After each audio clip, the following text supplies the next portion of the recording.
You're not watching this because you're curious. You're watching this because something in your life stopped working and you don't know when. You felt it this morning. That quiet wait when the alarm went off. Not tiredness, something worse.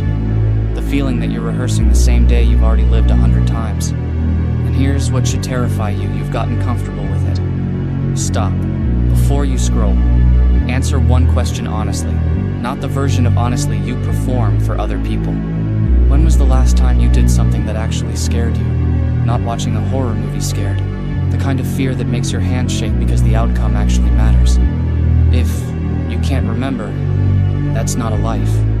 That's a screensaver. There is an unspoken agreement in modern society.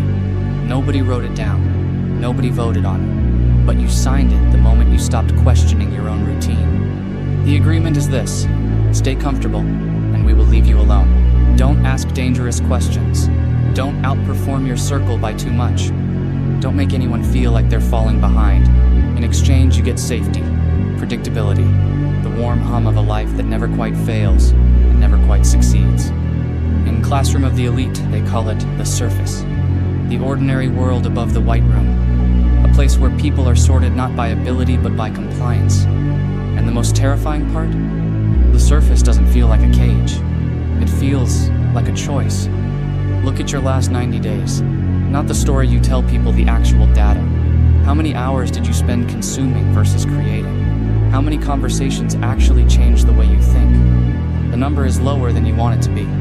I know that because I've run the same audit on myself, and the first time I did it, the results made me sick. Comfort is not the absence of pain. Comfort is the absence of growth, disguised as peace. But here's where it gets dangerous. Most people who realize this make an even bigger mistake than the people who never realize it at all. I'll come back to that. Your brain is running ancient software. The hardware you're using right now was optimized for a world that no longer exists.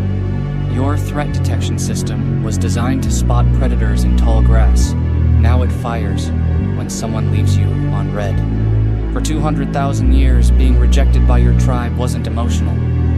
It was a death sentence. Alone meant exposed. Exposed meant dead.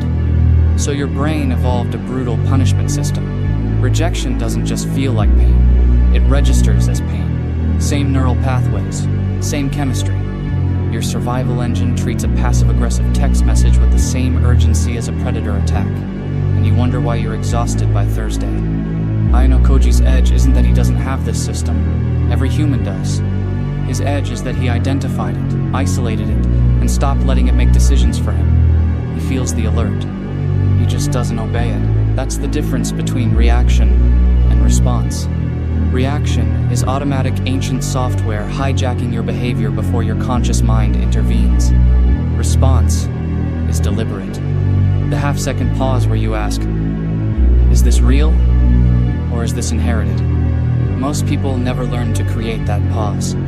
And because they don't, they spend their entire lives being piloted by software they didn't write and have never once updated. Now here's the mistake I mentioned. The one worse than staying asleep. Most people who wake up immediately build a new cage and call it freedom. They read one book on stoicism and suddenly they're a stoic. They watch one video about discipline and now they're grinding. They swap one identity for another and think they've evolved. They haven't. They've redecorated the prison. Listen to the stories you tell about yourself. Really, listen. I'm not a morning person. I'm bad with money. I'm not the type to speak up. These aren't observations. They're instructions. Every time you repeat them, you're writing code into your own operating system. And your brain, because it prizes consistency above everything, will bend reality to make sure you never contradict them. You don't act based on what's possible. You act based on who you've decided you are. And that decision was probably made when you were 16 by a version of you that doesn't exist anymore. Ayano Koji's most unsettling quality isn't intelligence. It's his refusal to be defined. He doesn't cling to identity because he understands identity is a leash. The moment you declare I am this, you simultaneously declare I am not that. Every fixed identity is a blind spot you volunteered for. So, here's a question that should keep you up tonight. If you stripped away your job title, your friend group, your habits, your online persona, what's actually left? If you can't answer that in one sentence, you don't have an identity. you have a costume. Now let's talk about cost, because there is one.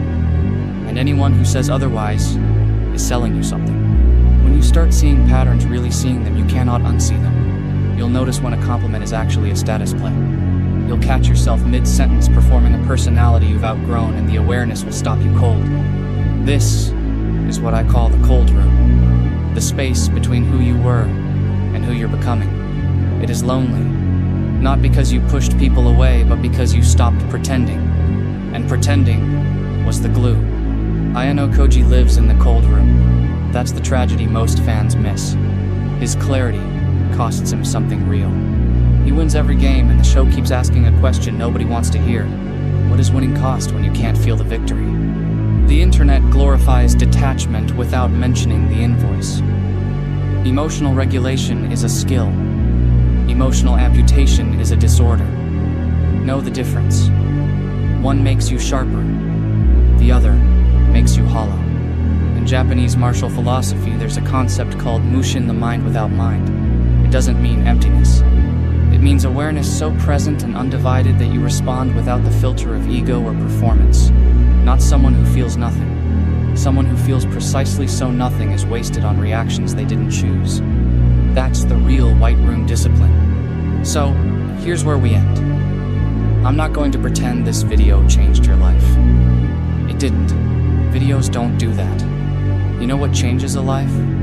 The 30 seconds after the video ends. That window where you either sit with what you heard or swipe to the next thing and let the algorithm digest another hour you won't remember. One question. Answer it before you close this tab.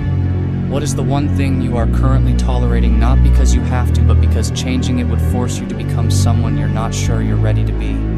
That thing. That's your White Room door. You don't need more information. You don't need another video. You need 5 seconds of honesty and the willingness to act on it. The door was never locked. You've just been standing in front of it, waiting for someone to tell you it's okay to walk through. Nobody's coming. Open it yourself. This is the final diagnostic. You have spent 10 minutes staring into the architecture of the White Room. Most of you will close this tab and immediately seek a distraction to drown out the silence I just gave you. That is the biological safety valve. Your brain's desperate attempt to prevent a total system crash. It wants to go back to the hum. It wants to believe that being a good person is enough to win. It isn't.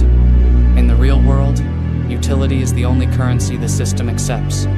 If you have no functional value, you are a variable to be managed. If you have value, you are a tool to be used. Only when you strip away the parasitic need for social approval do you become the programmer. Do not mistake your curiosity for evolution. Watching a video is a passive transaction. Acting on it is a hostile takeover of your own life. Tomorrow morning, you will wake up and the old software will try to boot up again. It will offer you the same comfort, the same excuses, and the same identity you've worn like a shroud for years. That is the moment of the hard reset. You don't need a mentor. You don't need a community. You need the cold, clinical willingness to look at the version of yourself that is currently failing and say, this version is obsolete. Then you delete it. Not with anger, not with drama, but with the quiet, surgical precision of someone removing a bug from a script. The field is silent. The simulation is live. The only question left is whether you have the ego to survive the clarity, or if you're just another line of code I've already solved.